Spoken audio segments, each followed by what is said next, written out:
తెలంగాణకు చెందినటువంటి పాశం యాదగిరి ఆంధ్రప్రదేశ్ ముఖ్యమంత్రి చంద్రబాబు నాయుడు గారి గురించి వివాదాస్పదమైన వ్యాఖ్యలు మీడియా ముఖంగా చేస్తున్నాడు. అసలుకి ఎందుకు ఆయన మాట్లాడాల్సి వచ్చింది? అసలుకి తెలంగాణ జర్నలిస్టులు ఆంధ్రప్రదేశ్ కూటమి ప్రభుత్వానికి సంబంధించి కొంతమంది తెలంగాణలో కొంతమంది జర్నలిస్టులు మాత్రమే ఎందుకు ఆంధ్రప్రదేశ్ కూటమి ప్రభుత్వం మీద కక్ష సాధిస్తున్నాం అని చెప్పేసి మాట్లాడుతున్నారు. ఈ అంశం గురించి తెలుసుకోవడానికి మనతో పాటు ఉన్నారు తెలంగాణ తెలుగుదేశం పార్టీ రాష్ట్ర అధికార ప్రతినిధి సూర్యదేవలత గారు. మేడం నమస్కారం అండి. నమస్తే మేడం, మొత్తానికి పాశం యాదగిరి మాట్లాడే మాటలు ఎంత జుగుప్సాకరంగా ఉన్నాయంటే ఆయన వయసుకు తగిన మాటలు కానే కాదు, అసలు ఆయన వయసు పెరిగింది కానీ ఎదుటి వాళ్ళ గురించి మాట్లాడే జ్ఞానం అస్సలు లేదు అని చెప్పేసి తెలంగాణలో ప్రజానికం అనుకుంటున్నటువంటి పరిస్థితి. దానికి ఉదాహరణ ఏంటంటే ఆయన చంద్రబాబు నాయుడు గారి గురించి చేసినటువంటి వ్యాఖ్యలు, కొంతమంది జర్నలిస్టులు ఆయనకి ఇస్తున్నటువంటి మద్దతు, పూర్తిగా ఆంధ్రప్రదేశ్ ప్రభుత్వం గురించే టార్గెట్ చేసుకుని మాట్లాడుతున్నారు. అసలు ఆంధ్రప్రదేశ్ ప్రభుత్వం ఏం చేసింది, ఏం జరుగుతుంది ఇక్కడ అంటే ఏమంటారు మీరు? గత కొద్ది రోజులుగా చూస్తూ ఉంటే ఎప్పుడైతే మోదీ గారు నారా చంద్రబాబు నాయుడు గారి ఇంటికి వెళ్ళారో అప్పటి నుంచి స్టార్ట్ అయ్యింది వీళ్ళకి తెలంగాణలో ఒక భయం అనేది స్టార్ట్ అయ్యింది. అంటే తెలుగుదేశం పార్టీ తెలంగాణలో యాక్టివ్ అవుతుంది, సో దీన్ని ఎలా గండి కొట్టాలి అనే ఆలోచనలోనే. అంటే కొంతమంది ఇప్పుడు ఎవరికి భయం? తెలంగాణలో నారా చంద్రబాబు నాయుడు గారు అంటే తెలుగుదేశం పార్టీ పునాదులు ఇక్కడే పడ్డాయి, సో దాని భవిష్యత్తు బాగుంటుంది అనేది ప్రజలందరికీ తెలుసు. పార్టీ అంటే ఒక అధికారంకి వచ్చిన పార్టీ అంటూ ఇక్కడ స్ట్రాంగ్ అయితే ప్రజలకు ఎంత మేలు జరుగుతుంది ప్రజలందరికీ కూడా తెలుసు. అలాంటిది దీన్ని గండి కొట్టాలనే ఆలోచన ఎవరు చేస్తారు? బీఆర్ఎస్ చేస్తుంది.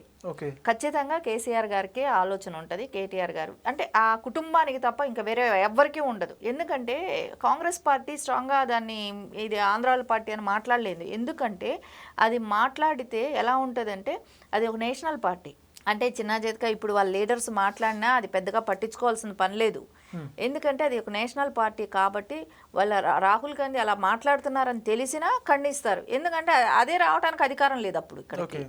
అందుకని అది కానీ బీజేపీ కానీ సిపిఎంలు సిపిఐలు ఏ పార్టీ కూడా ఖండించదు, ఒక్క బీఆర్ఎస్ ఒక్కటే. ఆ బీఆర్ఎస్ కూడా వాళ్ళ నాయకుడు వచ్చి బయట చెప్పలేడు. కేసీఆర్ గారు వచ్చి బయట ఇలా ఉండాలి అనే మాట ఆయన కూడా చెప్పలేడు. తెలంగాణ వాళ్ళే ఇక్కడ పరిపాలించారనే మాట ఆయన చెప్పలేడు. ఎందుకంటే బీఆర్ఎస్ అని పెట్టుకున్నప్పుడే నువ్వు పక్క రాష్ట్రాలంతా పర్యటించి నేను దేశకీ నేత అని చెప్పి కేసీఆర్ గారు చెప్పినప్పుడు అలాంటప్పుడు ఎలా ఆయన చెప్పగలుగుతాడు? అందుకని ఇలాంటి కొంతమంది పెయిడ్ ఆర్టిస్టులని వాళ్ళు పెట్టుకోవటం జరిగింది. ఈ పృథ్వీ లాంటి వాళ్ళు కావచ్చు, ఈ పాసం యాదగిరి కావచ్చు, ఇట్లా కొంతమంది జర్నలిస్టులనే కానివ్వండి వీళ్ళు పెట్టుకోవటం జరిగింది. సరే, కేవీఆర్ లాంటి వాళ్ళు వచ్చి ఆంధ్రాకి వెళ్ళి కేసీఆర్ అంటే ఈయన ఇక్కడ నుంచి పంపడం అనమాట. జగన్మోహన్ రెడ్డి దగ్గర గుత్తకి నెలకి జీతానికి మాట్లాడుకొని వాళ్ళు ఫిక్స్ అయిపోయి తమ్నైల్ ఇష్టానికి పెట్టుకుంటూ బాబు గారిని అవమానించేటట్టు మాట్లాడటం కానివ్వండి. అసలు ఏదైనా ఒక జర్నలిస్ట్ అనేది ఎవరైనా ఒక జర్నలిస్ట్ అనేది మనం ఇప్పుడు పేపర్ చూసి ఏమనుకుంటాం? పేపర్లో వచ్చే న్యూస్ అంతా కరెక్ట్ న్యూస్ అనుకుంటాం.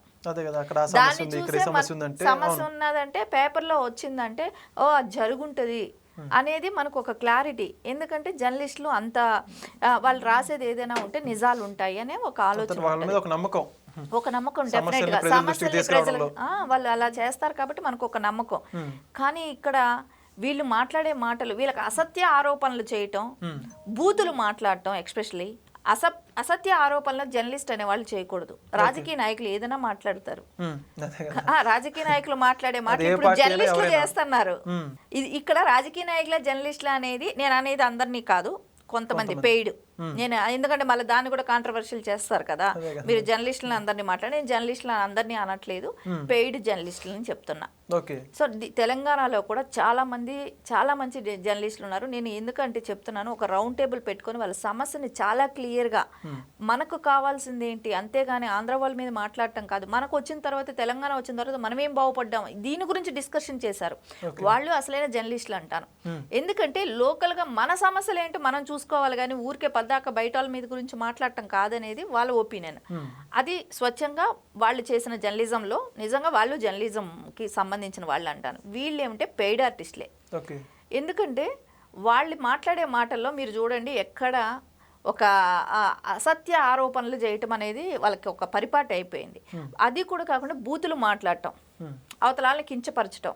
అంటే ఏంటంటే వాళ్ళ ఉద్దేశం ఇప్పుడు తెలుగుదేశం తెలంగాణలో స్ట్రాంగ్ అయితే నారా చంద్రబాబు నాయుడు గారిని నోటుకొచ్చినట్టు మాట్లాడాలి, ఆయన్ని తెలంగాణలో రానివ్వకూడదు. అరే ఆయన తెలంగాణకి జాయింట్ స్టేట్కి 9.5 సంవత్సరం సీఎంగా చేసిన వ్యక్తి. ఆయనకు ఒక ప్రోటోకాల్ ఉంటుంది ఇక్కడ తెలంగాణలో. సో అది కూడా అర్థం అవ్వలేదంటే వీళ్ళని ఏమనాలి? పాసం యాదగిరి లాంటి వ్యక్తిని గురించి మాట్లాడటానికి నిజంగా అసహ్యంగా ఉంటుంది. కాకపోతే ఒక వయసుకి మర్యాద ఇచ్చి వయసుకు మర్యాద ఇచ్చి మాట్లాడటమే ఇది. ఆయన గురించి మాట్లాడటం ఏంటి? ఇప్పుడు ఒక టైంలో మనం తీన్మార్ మల్లన్న ఒక జర్నలిస్టే కదా, ఆయన్ని గురించి ఆయన మాట్లాడేటప్పుడు ఆ రోజున కేసీఆర్ ప్రభుత్వాన్ని చేసిన తప్పులని అన్నీ కూడా ఎత్తి చూపెట్టారని, ఆయన ఏం అసత్య ఆరోపణలు చేయలేదు. ఆ రోజున ఆయన చూపెట్టారని ఆయన ఆఫీస్కి వెళ్ళి ధ్వంసం చేసి, వాళ్ళ పాప చాలా చిన్న పాప ఆ పాప కూడా భయభ్రాంతులకు గురి అయ్యి వాళ్ళ ఫ్యామిలీ అంతా భయపడిపోయి వాళ్ళని ఎవరు పట్టించుకోలేదే. ఆ రోజు ఈ పాసం యాదగిరి లాంటి వాళ్ళు వెళ్ళి మాట్లాడి ఉండొచ్చు కదా.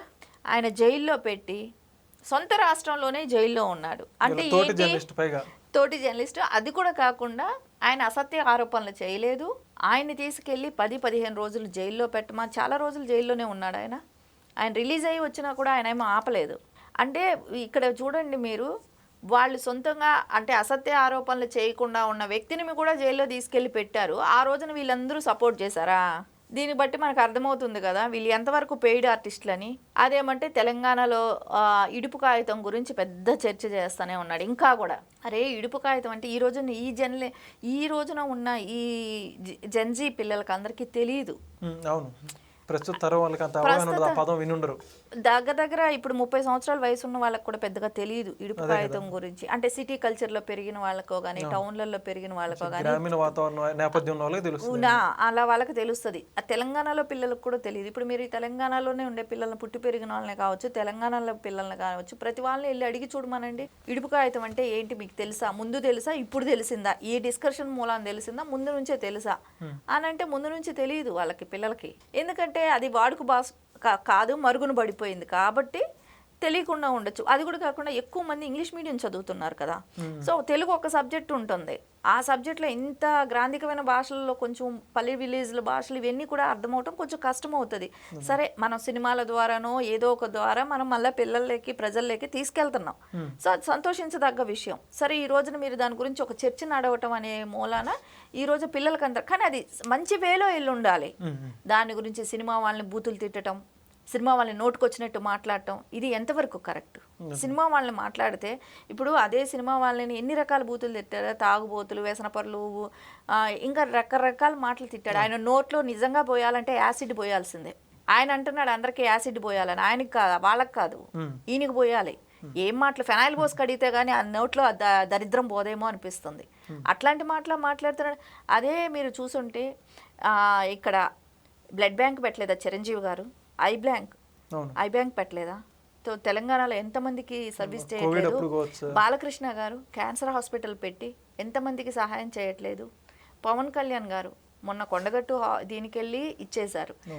ఎవరికైనా ఏదైనా అవసరం ఉంటే మొన్న కూడా ఒక బాబు దగ్గరికి వెళ్ళి వచ్చారు. మీరెందుకు చేయలేకపోతున్నారు ఆ పనులన్నీ? మహేష్ బాబు గారు హార్ట్ సర్జరీలన్నీ కూడా ఎంతమంది పిల్లలకి చేయించారు?